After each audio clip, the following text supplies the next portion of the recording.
नमस्कार दोस्तों। देखिए, आज कुछ खास ऐसी बातें हम करने जा रहे हैं जो सुनिश्चित रूप से आने वाली परीक्षा के लिए आप लोगों के लिए विशेष रूप से मील का पत्थर साबित हो सकती है। मित्रों, कई दिनों से कई विद्यार्थी बार बार पूछ रहे थे और कई विद्यार्थियों से मैंने बातचीत भी की, तो एक निष्कर्ष निकल कर के आया कि हम लोग कई बार सफल लोगों की कहानियाँ पढ़ते हैं, सफल लोग किस तरह से सफलता को प्राप्त हुए उनके बारे में जानते हैं, लेकिन सच तो ये है कि हम किसी परीक्षा के लिए या किसी कार्य के लिए आगे बढ़ रहे हैं, उस समय कौन से लोगों की सलाह हमारे लिए बहुत ज़्यादा महत्वपूर्ण हो सकती है। और इसी के दौरान मैंने विभिन्न विद्यार्थियों से जब बातचीत की, तो कुछ विद्यार्थियों से बातचीत के बाद जो निष्कर्ष निकला, वो निष्कर्ष लेकर के मैं आज इस वीडियो के माध्यम से आप लोगों को बताना चाहता हूं, जिससे कि आप लोगों को पता चले कि असफल होने के बाद में या हारने के बाद व्यक्ति को अपनी हार के मूल कारणों का पता लग जाता है, और अगर दूसरा कोई व्यक्ति उन कारणों को ध्यान में रखते हुए उनको दूर करने का प्रयास करते हुए अगर प्रयास करता है तो निसंदेह सफल होता है। तो आप ही के साथियों में से, आप ही के मित्रों में से जो कि विभिन्न परीक्षाओं की तैयारी कर रहे हैं, दोस्तों, दो विद्यार्थी जिन्होंने रीट लेवल फर्स्ट का पिछली बार एग्जाम दिया और असफल हो गए लेकिन इस बार सफलता को प्राप्त की, और दो विद्यार्थी जिन्होंने इस बार रीट लेवल सेकंड में असफलता को प्राप्त किया। दोस्तों, उन लोगों से बात करने के बाद में मुझे जो पता चला वो क्या है, उनकी असफलता के कारण क्या रहे, और उन कारणों को आप लोगों को कभी भी नहीं दोहराना है। आप लोगों को कोशिश करना है कि उनको दूर रखते हुए निश्चित रूप से आप प्रयास करेंगे तो सफलता आपको मिलेगी। क्या है दोस्तों वो कारण, आप समझिए।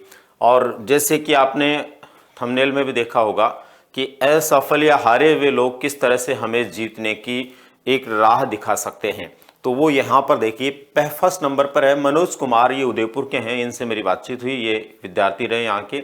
और सबसे बड़ी बात है कि पहले रीट लेवल फर्स्ट का जो हुआ था उस समय ये असफल रहे, लेकिन इस बार सफलता को उन्होंने प्राप्त किया। दोस्तों, इनका ये मानना है कि पिछली बार ये असफल क्यों हुए, इनका मानना है कि सब कुछ पढ़ने के चक्कर में खास चीजें छूट गई।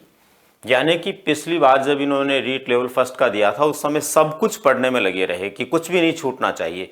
उस चक्कर में जो खास बातें होती है ना, जिनको परीक्षा के समय में विशेष रूप से पढ़ना चाहिए, वो ये छोड़ गए और फिर इनको असफलता हाथ लगी। लेकिन नेक्स्ट टाइम, अगली बार जब दोबारा से इन्होंने दिया तो अच्छे अंकों के साथ में, अच्छे स्कोर के साथ में ये उसको कवर कर पाए। इसका मतलब ये हुआ कि इनको इस बात का पता लग गया था कि कहां पर उन्होंने गलती की।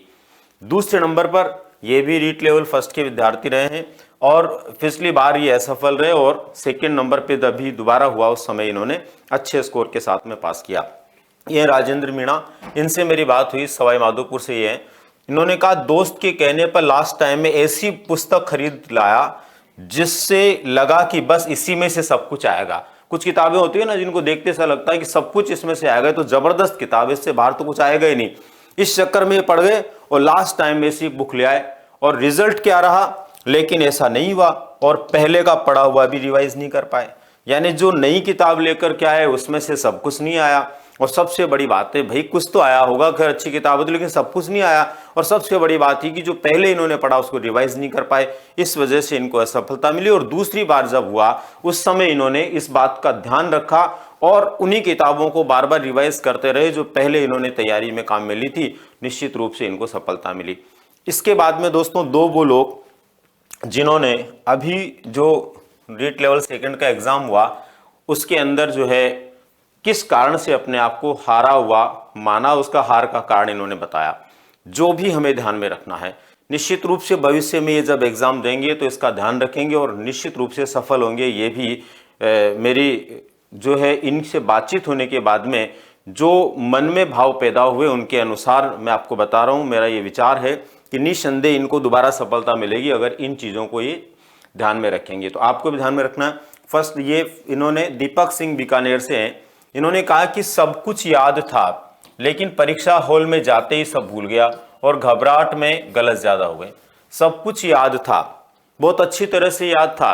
कई बार लोग मेहनत बहुत करते हैं, बहुत पढ़ते हैं, लेकिन इतना ज्यादा पढ़ जाते हैं कि परीक्षा के समय जाकर के वहां पर घबराहट हो जाती है और ऐसी स्थिति के अंदर व्यक्ति सब कुछ आते हुए भूल जाता है। तो इसका मतलब ये हुआ कि तनाव दबाव के कारण इनके साथ ऐसा हुआ। तो दोस्तों, पढ़ने के साथ में आप पूरे मन से जितना पढ़ सकते हैं पढ़िए, पूरी तैयारी कीजिए, लेकिन जैसे जैसे परीक्षा आती है वैसे वैसे दबाव और तनाव से मुक्त रहिए।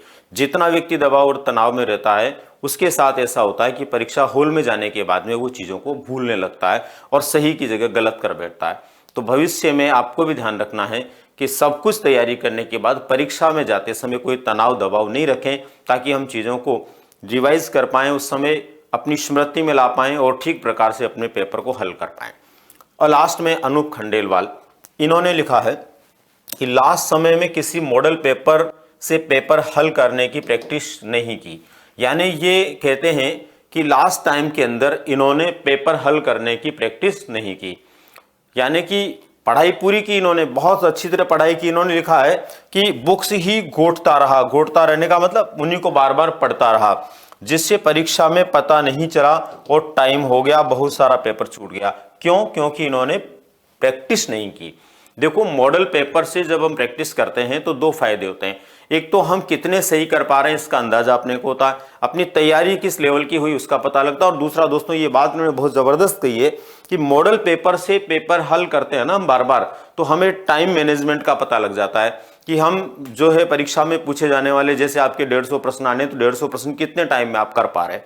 कहीं ऐसा तो नहीं है कि आपके पास समय कम पड़ रहा, आपको आ रहा है। तो इनका ये मानना है कि ये आराम से उसमें सफल होते, लेकिन प्रॉब्लम क्या रही कि इन्होंने प्रैक्टिस नहीं की, पढ़ा हुआ सब था, तो पेपर हल करने के लिए इनको पूरा वक्त नहीं मिल पाया और ऐसी स्थिति में इनका पेपर छूट गया।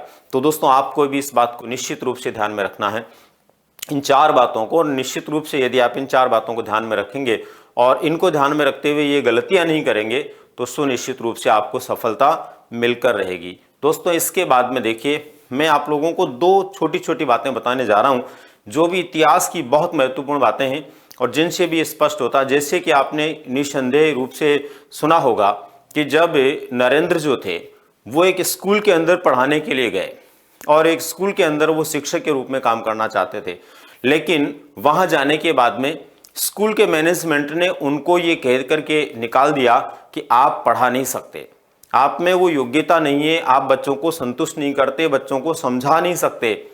और वही नरेंद्र आगे चलकर के विवेकानंद बने और पूरी दुनिया के अंदर विश्व गुरु के नाम से चर्चित हो गए। इसका मतलब ये नहीं है कि हम एक बार कहीं असफल हो गए तो दोबारा सफल नहीं होंगे। जो गलतियां हमने एक बार की, उन गलतियों को छोड़ करके हम निश्चित रूप से सफल होते हैं। यहाँ पर मैंने 2 उदाहरण आपको बताए, एक बार असफल हुए, दोबारा सफल हुए। ऐसे ही असफल लोग जो होते हैं वो असफलता के कारणों को जब पहचान जाते हैं तो निश्चित रूप से वो सफलता को प्राप्त करते हैं। बहुत सारे लोग होते हैं, आप देखिए बाबा खाटू श्याम के बारे में तो आपने सुना ही होगा और सबको पता होगा।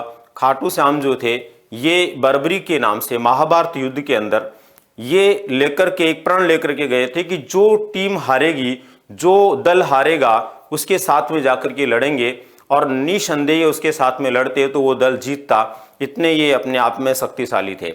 लेकिन युद्ध से पहले इनको अपने शीश का दान देना पड़ा और ये उस युद्ध भूमि में जा भी नहीं पाए। लेकिन आज भी आपको पता है कि हारे के सहारे के नाम से उनको जाना जाता है और उसी नाम से उनकी प्रसिद्धि है। इसका मतलब दोस्तों, ये जरूरी नहीं है कि हम जीतने के बाद ही किसी चीज को लेकर के, किसी सफलता को लेकर के उस सफलता के मार्गदर्शक के रूप में काम कर सकें। कई बार असफलताएं जो होती है वो भी इस बात की शिक्षा दे जाती है कि असफल क्यों हुए और उन कारणों को ढूंढ करके हम कैसे सफल हो सकते हैं। तो दोस्तों, निश्चित रूप से आप लोगों को इस छोटे सी वीडियो के माध्यम से ये बात समझ में आ गई होगी कि हम किस तरह से असफल लोगों की असफलता के कारणों को ढूंढ करके उन कारणों को दूर करते हुए सफल हो सकते हैं। निश्चित रूप से आप लोगों के लिए ये महत्वपूर्ण साबित होगा और इस विचार को यदि आपने अपने विचारों में शामिल किया तो आपको निसंदेह सफलता मिलेगी। इसी आशा और उम्मीद के साथ में धन्यवाद।